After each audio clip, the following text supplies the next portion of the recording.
ازيكم يا بنات؟ عاملين ايه؟ يا رب تكونوا بخير.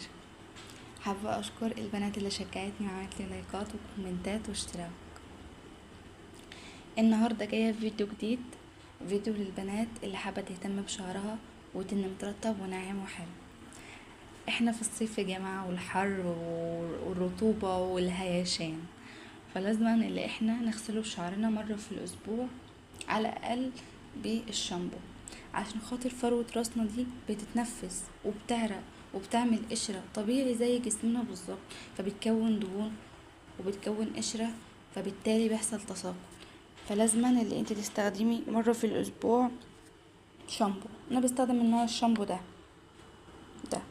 مش لازم ان انت تستخدمي نوع الشامبو ده على فكرة، بس اهم حاجة تستخدمي مرة في الاسبوع الشامبو. تبلي شعرك الاول وبعد كده تحطيه على فروة راسك وبعد كده تدلكيه بايدك، او لو عندك متاح الفرشة دي دلكيه بيها، جميلة جدا وبتحفز الدورة الدموية في الشعر وبتطلع بيبي هير. حتى وانتي قاعدة كده اقعدي دلكي في راسك كده وفي شعرك كده هتطلع لك بيبي هير وتحفز الدورة الدموية، جميلة جدا. تاني حاجة واهم حاجة الترطيب يا جماعة، ثم الترطيب ثم الترطيب.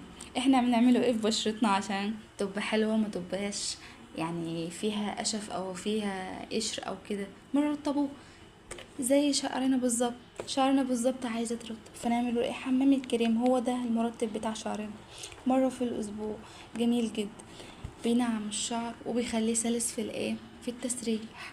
تمام اهو، انا اصلا مخلصاه.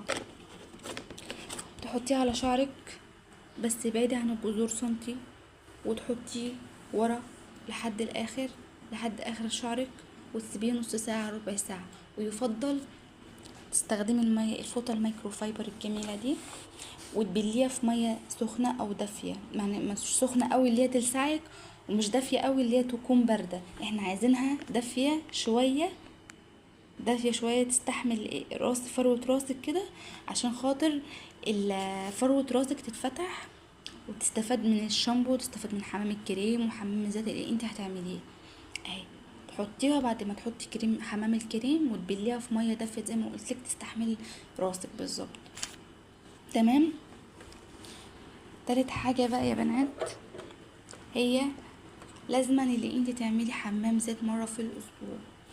امسكي، طبعا انا ايه، مش تضحكوش عليا، هو زيت البرهان، مش لازم زيت البرهان، يعني اي زيت ان شاء الله يا رب زيت فادك، بس لازم انت تعملي حمام زيت. عايزه اللي انت تعملي حمام زيت وما عندكيش الفرشه اللي هي بتنقط والكلام ده،